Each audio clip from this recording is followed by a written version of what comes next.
Merci beaucoup d'être sur LCI ce matin. Bonjour Laurent Berger. Bonjour. D'être aujourd'hui sur LCI, c'est une journée importante pour l'avenir de la réforme des retraites. On dit beaucoup que vous êtes un homme clé pour l'avenir de cette même réforme. On va reprendre tout ça dans le détail. On sera ensemble jusqu'à un peu avant 9h. Mais d'abord, monsieur Delevoye, Jean-Paul Delevoye, qui était le monsieur retraite depuis 2 ans et demi.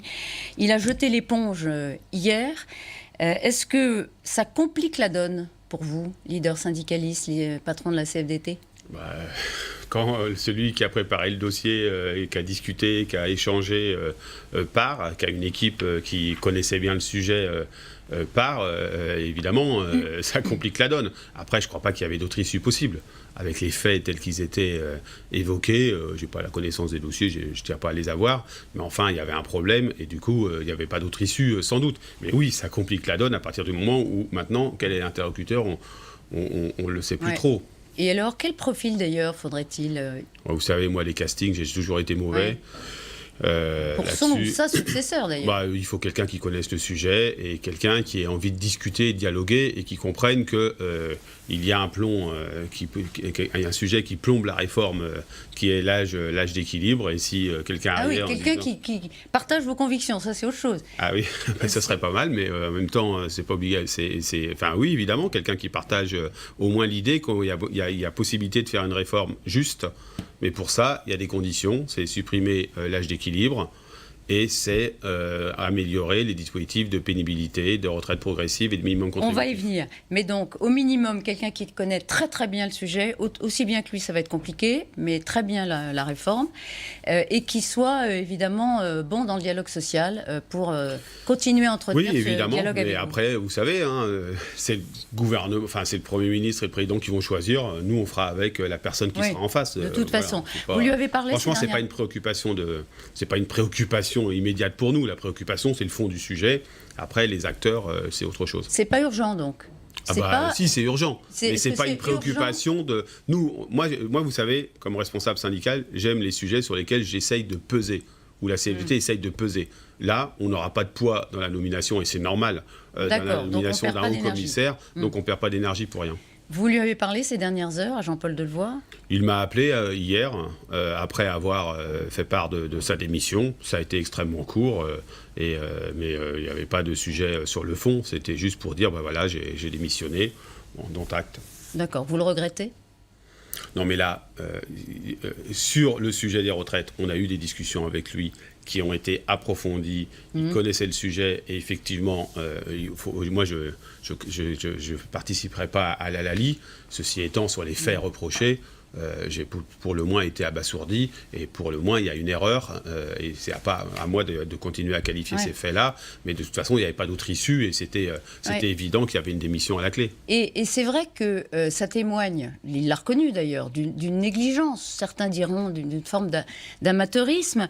Est-ce que c'est à l'image de la façon dont le gouvernement lance cette réforme, gère cette réforme? Il faut distinguer la situation de M. Delevoye, si vous voulez bien, où maintenant c'est fini, c'est du passé. Mais ce qui est sûr, c'est que depuis au moins la remise de rapport Delevoye en juillet, il y a eu beaucoup de contradictions au sein du gouvernement. C'est le moins qu'on puisse dire. Je le dis juste pour rappeler quelques faits. Fin août, le président de la République disait « on ne mettra pas d'âge d'équilibre ». Il a dit pas exactement ça, si vous êtes honnête, Laurent Berger. Il a dit c'est pas ma préférence. Il a dit c'est pas ma préférence et je privilégie pas. Oui, mais enfin après vous et d'autres vous avez ciblé en disant il renonce à l'âge pivot. C'était comme ça que ça s'appelait à ce moment-là, etc. Donc c'est quand même comme ça que les Français. Vous savez, il faut toujours se demander. Non pas ce qu'on va dire soi-même, mais comment ça va être reçu par le récepteur, celui à qui on s'adresse. Là, c'était quand même pas totalement anodin ce qui se passait. Ensuite, on a dit, pour les régimes spéciaux, il y aura la clause du grand-père. Puis après, on dit que c'est pas le cas. Et puis, on a vu qu'il y avait des personnes dans l'exécutif qui préféraient une réforme purement budgétaire. Et puis d'autres qui préféraient une vraie réforme de justice à travers la création d'un régime universel où il fallait regarder les phases de transition. Il y avait des contradictions, des dissensions internes qui ont amené à cette situation et ensuite, peu claire. Ensuite, ils peuvent pas être étonnés que la CFDT soit en réaction très forte et appelle à manifester aujourd'hui contre cet âge d'équilibre. Mais vous non plus. Vous ne pouvez pas être étonné que le gouvernement demande un âge d'équilibre. Mais j'ai jamais été étonné. Je suis en désaccord. Vous êtes en colère. En désaccord. Comme si vous pouviez ne pas du tout vous y attendre. C'est pas le cas, Laurent Berger. Le gouvernement a toujours dit vous savez, on peut passer des mois et des mois dans une entreprise comme au niveau national à lutter contre une disposition que certains prévoient d'appliquer et être en colère le jour où ils proposent de l'appliquer. C'est pas du tout contradictoire. Oui, et donc, oui, je suis en colère que la réforme promise par le président de la République en termes de justice sociale, de lisibilité, création d'un régime universel auquel les Français sont plutôt favorables, même si aujourd'hui ils sont un peu perdus. Eh bien, ça s'est passé derrière la volonté d'une réforme totalement d'équilibre, avec une logique purement budgétaire, et donc on se fait coincer par une forme de technocratie de comptable, alors qu'il fallait parler de justice et équité. Les technocrates ont gagné dans cette affaire. Ah, pour l'instant, la logique comptable et budgétaire, elle a gagné, c'est sûr. Finalement, il y a deux textes. En tout cas, il y avait deux textes. Il y avait la réforme. Il y a la réforme systémique qui démarre en 2035, en gros, pour l'instant, ce qu'on en sait. Et puis, il y a l'âge d'équilibre qui démarre en 2022. Mais vous avez raison. Il y a la partie techno. C'est pas celle de Macron, campagne. Mais vous avez raison. Vous avez raison, il y a en fait deux textes d'une certaine manière. Ouais. Il y a en tout cas deux parties. Il y a la partie du système universel, où ça va prendre du temps, où il reste beaucoup à faire pour regarder comment, dans les différents secteurs professionnels, on fait les transitions. Mais qui était celle du Macron campagne. Voilà. Et là, et de l'autre côté, il y a la réforme... de comptable. De qui? Plutôt de M. Macron de la même manière. Hein. Je veux dire, on a le droit d'avoir il a apparemment des propres contradictions, ou de M. Philippe. Moi, c'est pas à moi d'arbitrer. Ça m'intéresse pas du tout d'arbitrer entre les uns et les autres. Mais c'est clair que la promesse d'un régime universel s'est renvoyée à plus tard, 2035.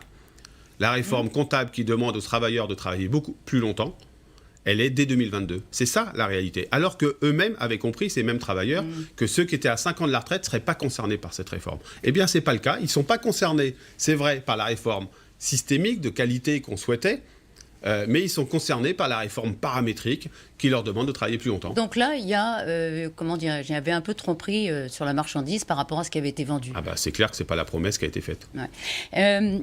Vous aviez la possibilité peut-être de discuter avec Édouard Philippe, puisqu'il a lancé un appel dès jeudi en disant « Ma porte est ouverte ». Ça va se passer demain. Vous préfériez que la manifestation se passe avant que les discussions ne reprennent ? D'abord, moi, ce que je préfère, c'est que quand les discussions reprennent, il y a des choses à se dire.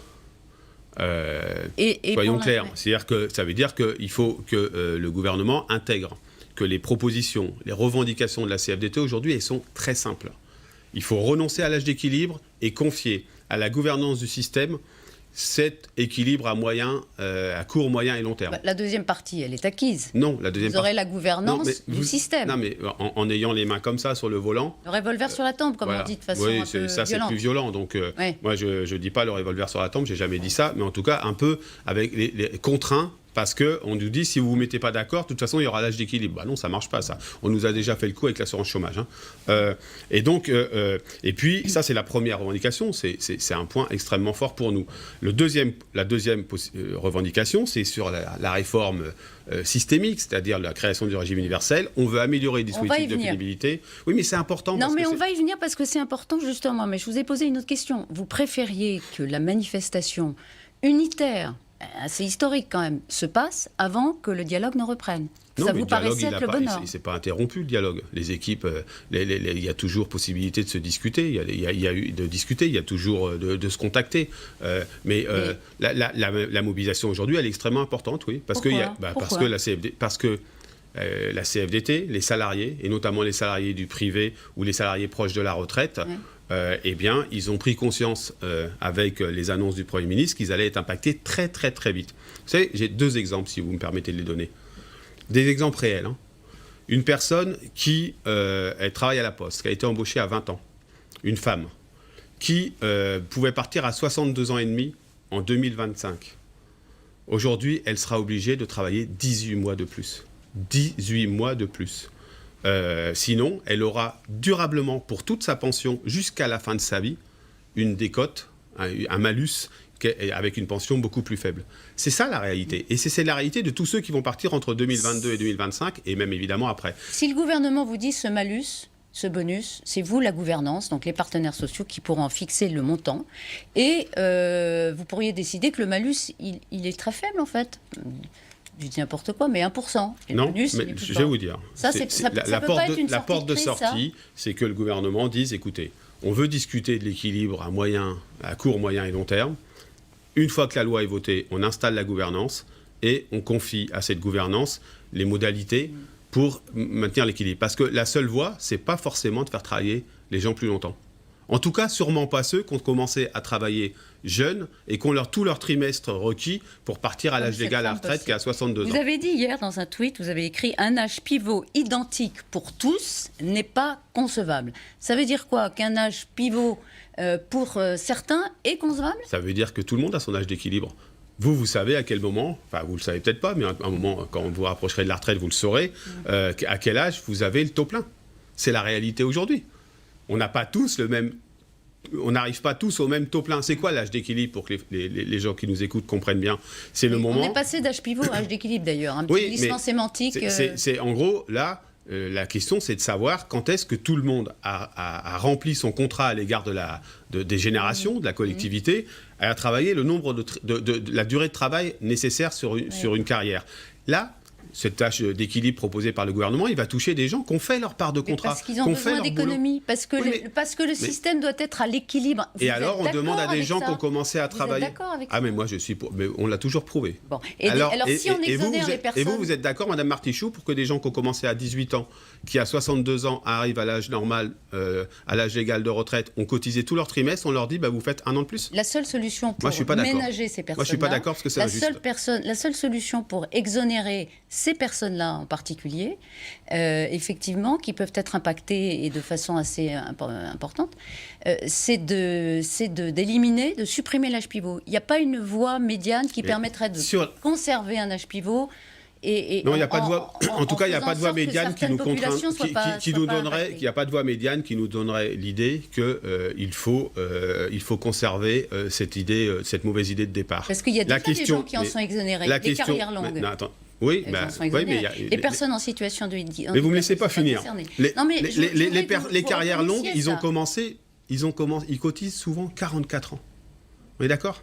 44 ans, voire plus. Donc là, ce dont je vous parle, c'est des gens qui ont rempli leur contrat. Et elle remobilisera en janvier pour dire que ça. Et puis, il y a une autre partie de population. Et je vais répéter, c'est une réforme injuste, c'est une mesure injuste. On a votre question après. Il y a une autre partie de population qui va être concernée, c'est tout, et nous le dirons. Le Premier ministre a dit... Tous ceux qui arrivent à la retraite... Sur TF1 et également mercredi... En étant au chômage, en invalidité. Ceux-là, ils vont être contre... Son discours, je suis ferme et pas fermé. Vous nous dites... De prendre leur retraite à 62 ans. Mais... Quoi qu'il est ferme et fermé? Je m'en fiche. On leur dira, oui, mais comme tu n'as pas fait les 4 mois, les 8 mois, les 12... C'est pas un combat de coq. C'est pas un jeu d'acteurs. Non, mais pour ça... 12 mois supplémentaires. C'est la double toute peine. Leur carrière, pour l'instant, il est fermé. Non, pour leur pension, toute leur retraite, peine. Ils auront une déclaration, il est ferme et il se dit ouvert à la discussion et cote sur leur retraite. Laurent Berger, est-ce que ça... Eh bien, on discute, on va aller discuter. On ira discuter. Bouger. Est-ce que vous sentez que sur ce point-là... Demain, on ira discuter jeudi. Vous discutez sur votre revendication, vous commencez à même proposition, le même état d'esprit, les mêmes termes que je... Convaincre le gouvernement et Non, pour l'instant, j'ai aucun signe qui me... J'espère que non, mais vous me demandez de me prononcer sur une rencontre qui a lieu demain, qui me le dit. Aucun. Non, pour l'instant, je vous le dis, et donc je sais pas. De dire où on en est aujourd'hui. Aujourd'hui, aucun signe sur le fait que sur cette question-là, ça bouge. Aucun. Puis à aujourd'hui, on est sur la même situation qu'on l'était là. Donc c'est une forme d'impasse à ce stade? Non, mais la semaine dernière. Et pourquoi le gouvernement, dites-vous, aurait intérêt à tenir compte du... D'abord, je crois que cet après-midi, on fera la démonstration. Une mobilisation très importante, si c'est le cas aujourd'hui. Que la CFDT, comme les organisations dites... Parce que c'est pour deux raisons. D'abord, une raison de promesse. Les réformistes sont en capacité... du président de la République sur une réforme de porter des revendications et d'être nombreux dans la rue. Qualitative, une réforme pour qui crée un régime universel. Ça peut l'ébranler, le gouvernement? Moi, je serais lui, oui. Vers celle des retraites, qui est très attendue. La deuxième raison, c'est que... Pourquoi parce que cet âge d'équilibre plombe cette réforme-là. Vous avez vu Hier, Sibeth Ndiaye, la porte-parole, a et est très injuste. Je tiens à le dire, elle est très... répété, la réforme se fera. Mais la réforme, c'est injuste. Elle touche d'abord ces travailleurs, si c'est le système universel des retraites, elle se fait du public comme du privé, qui ont commencé à l'âge à Verdera, et la CFDT y est favorable, je l'ai toujours, 18 ans ou 20 ans, et entre 18 et 20 ans, et qui ont aujourd'hui, à une seule condition, c'est qu'on améliore la pénibilité tout leur trimestre, qu'on remplit leur part de contrat, et les retraites progressives et du système par répartition. Et cela, on leur dit, allez, vous avez un minimum contributif, vous allez travailler encore 4 mois de plus, la première année, 2022, 8 mois de plus en 2023, 1 an de plus en 2024, et c'est injuste, profondément injuste. C'est injuste, et vous n'en voulez pas. Écoutez ce que vous disait ce matin Éric Coquerel, député La France Insoumise, sur votre positionnement. Le message que je voudrais lui passer, mais je ne sais pas si j'arriverai à le convaincre, c'est que âge pivot ou pas, qui est évidemment une aggravation de la situation, la retraite par points de toute façon signifie le recul de l'âge de la retraite. Donc si la CFDT n'est pas d'accord avec ce point, elle ne peut pas être d'accord avec le système de la retraite par points. Voilà, c'était Éric Coquerel dans la matinale tout à l'heure de Pascal Latour-du-Pin. Vous savez, Madame Martichoux, la CFDT, depuis 10 ans, elle travaille sur la création d'un régime universel des retraites. C'est pas apparu en 2017, c'est apparu pour nous dès 2006. Depuis 10 ans, nous travaillons sur ce régime universel des retraites parce que c'est une profonde aspiration des travailleurs et en même temps, c'est la façon de lutter contre les inégalités insupportables qui minent notre retraite, notre système de retraite. Vous pourriez dire, écoutez, c'est mal emmanché, c'est mal parti, on efface tout, retirez le texte et puis on recommence. Mais la facilité intellectuelle, la paresse intellectuelle, c'est pas l'apanage de la CFDT n'en veut pas. Je vais vous dire, n'en veut pas. Oui, le système actuel, il est profondément injuste. Et ça m'agace quand j'entends dire que le système serait parfait. Quand vous êtes une femme et que vous avez en moyenne 30% de retraite en moins, à la fin, ça me paraît pas être un système parfait. Quand vous avez travaillé un peu dans le public et dans le privé, ça me paraît pas un système parfait que vous payez très cher au moment de la pension. Ceux qui veulent rien changer, et même dans ce qui a été annoncé la semaine dernière, parce que comme vous l'avez dit, je suis honnête, il y a des avancées, et des avancées qu'on doit notamment à la CFDT. Je vous le dis, je vous en donne une qui est très importante pour moi. C'est que maintenant, quand vous allez travailler, commencer à travailler, même dans des travaux précaires, la première heure travaillée, vous créerez du droit à la retraite. Aujourd'hui, ce n'est pas le cas. Les précaires, les personnes qui ont moins de 150 heures de travail dans le trimestre, ils cotisaient à la retraite, mais ils ne se créaient pas de droit, ça ne comptait pas pour calculer leur retraite. Aujourd'hui, ce ne serait pas le cas dans un système universel. Donc je le dis à M. Coquerel et à d'autres, la CFDT, elle est pour un régime universel des retraites, elle l'assume, mais par contre, elle est contre la mesure injuste qu'est l'âge d'équilibre dans ce qui a été proposé par le gouvernement. Vous avez rencontré des parlementaires de La République En Marche hier. Ils ont souhaité vous rencontrer, vous y êtes allés. Il y en a qui, comme vous, par exemple Sacha Houlié, hier sur le plateau de David Pujadas sur LCI, dit finalement, il va peut-être falloir retirer l'âge pivot. Écoutez. Les priorités, c'est d'avoir un régime universel pour qu'on s'y retrouve, pour qu'il y ait plus d'inégalité de traitement entre les différentes professions et qu'on puisse linéariser. Donc finalement, le régime universel plutôt que les 42 régimes. Ça veut dire un point ou pas? Première priorité. Non. Et deuxième priorité, effectivement, un régime par répartition et par points qui soit le régime qu'on veut construire, qui est le régime. Ça, c'est les deux grandes priorités. Si on n'y arrive pas, peut-être qu'il faudra revoir l'équilibre des priorités. Voilà, il le disait très clairement. Donc ça, c'était ce matin. Mais il l'a dit encore plus clairement hier soir, et je vous répète ce qu'il a dit, il faudra sans doute, peut-être, retirer l'âge pivot. C'est un membre de la majorité, un député La République En Marche, qui le dit. Ils vous l'ont dit hier, en effet? Ils sont plusieurs à vous avoir dit? Je crois qu'il y a beaucoup de parlementaires, pas simplement de La République En Marche, mais particulièrement de La République En Marche, qui considèrent que cet âge d'équilibre, c'est une très très mauvaise idée et qu'il faudrait le retirer. Mais ils le disent eux-mêmes, je n'ai pas besoin d'en être. Mais ça veut dire leur quoi? porte-parole. Vous disiez il y a des contradictions internes au gouvernement, il y a des contradictions qui traversent toute la majorité. Mais tout simplement parce que, je le répète, la réforme de M. Macron, c'est en 2037. Et la réforme de l'équilibre des comptables et des budgétaires, elle est dès 2022. Eh bien, moi, je comprends que quand on s'est engagé en politique, on ait un peu de mal à ne pas assumer la promesse qui avait été faite.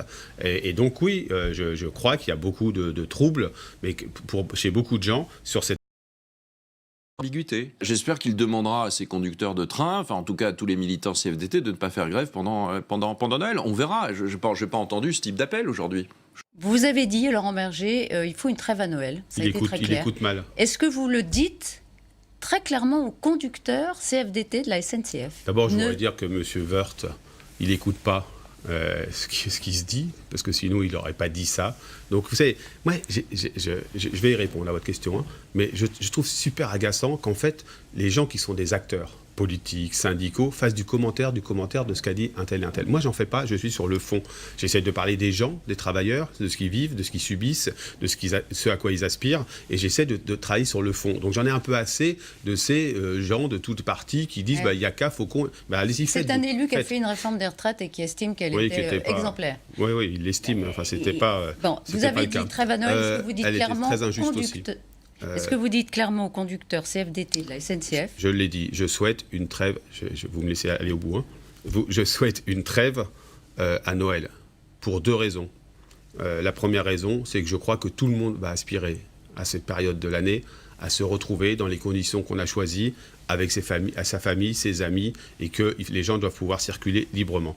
La deuxième raison, c'est que je crois que c'est pas bon pour l'image des organisations syndicales non plus de donner le sentiment qu'on ne serait pas sensible à cette aspiration des Français.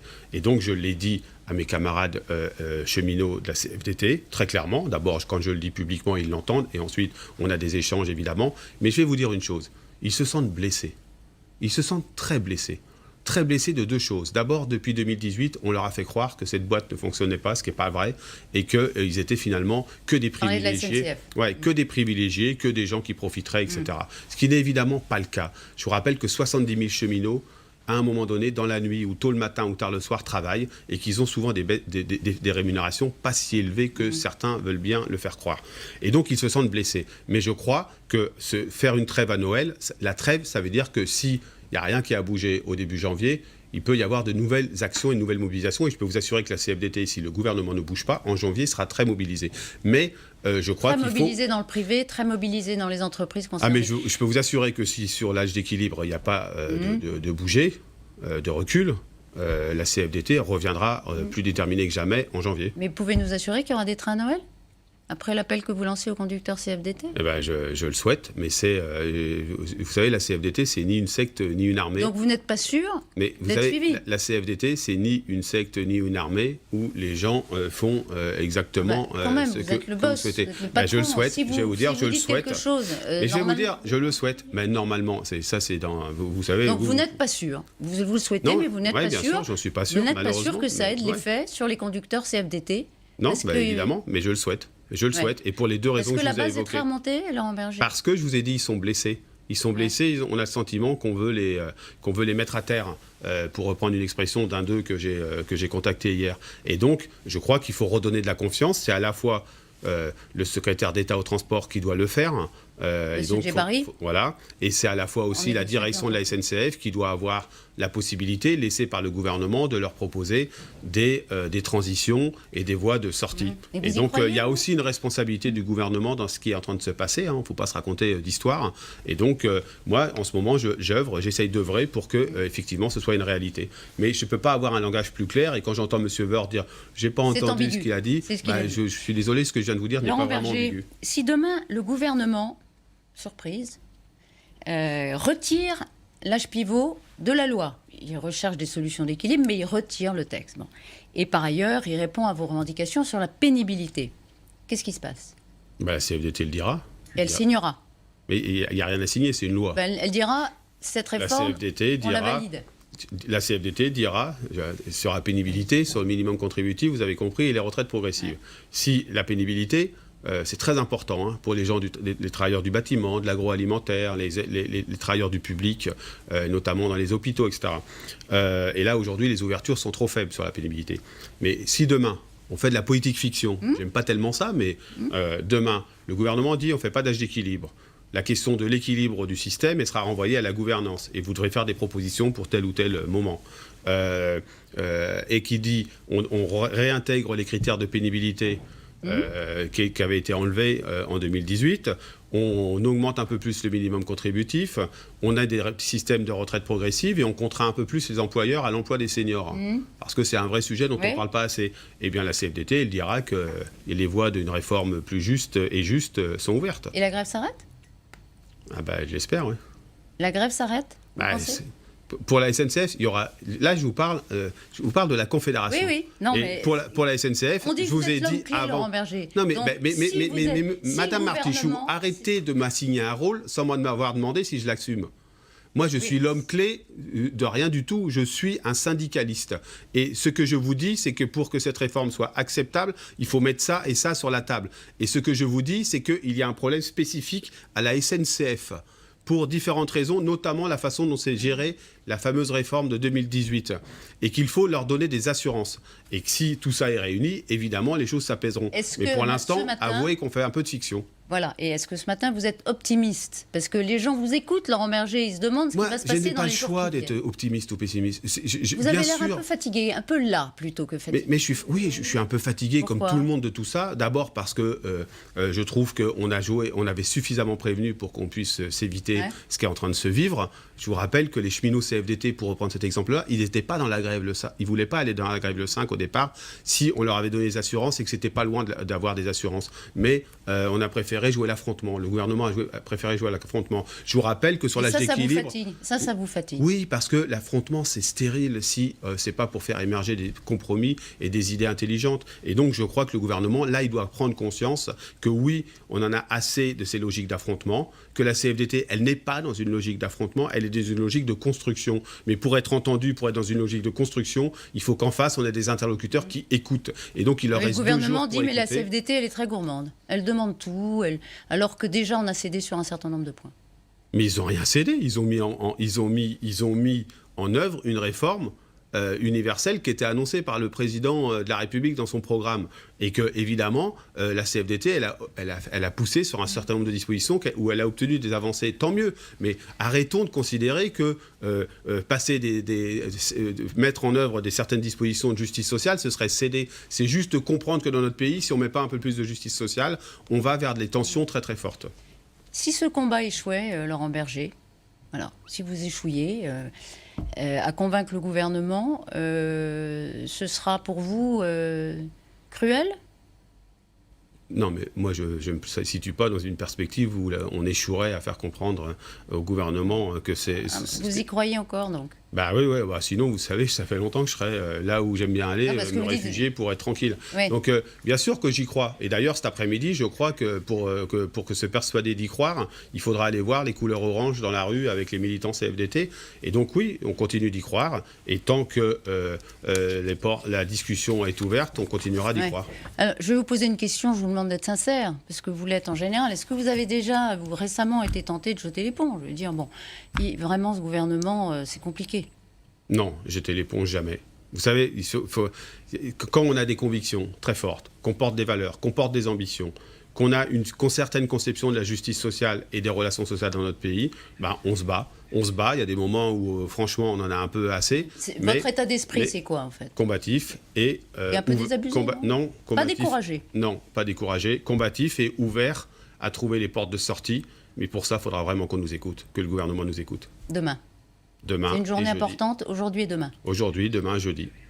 C'est le sentiment vraiment que vous avez profondément. Et si le gouvernement n'écoute pas d'ici jeudi, vendredi, écoutez, rendez-vous en janvier pour continuer. Parce que je vous rappelle que le projet de loi est annoncé simplement le 22 janvier et que d'ici là, il restera encore beaucoup de moments pour essayer de se mobiliser, qu'ensuite, on continuera de le faire. Mais dès le début janvier, je peux vous dire, si le gouvernement n'a pas bougé, la CFDT reviendra. Avec des appels à la grève? Avec des appels à mobilisation dont les modalités ne sont pas définies aujourd'hui. Éventuellement la grève, donc.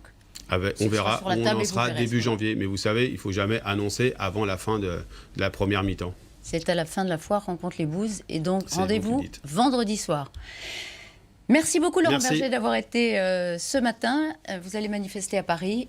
Dans le cortège derrière la CGT, avec la CFDT, avec laquelle on a compris vous ne partagez pas le mot d'ordre de retrait. Et vous savez, et c'est pour ça, il faut de l'honnêteté intellectuelle. On peut être en désaccord et je respecte les désaccords. La CFDT, cet après-midi, vous l'avez bien compris, elle appelle à manifester sur ses mots d'ordre. D'autres en ont d'autres et c'est leur droit, mais il ne faut pas de confusion. Merci beaucoup. Bonne journée à vous.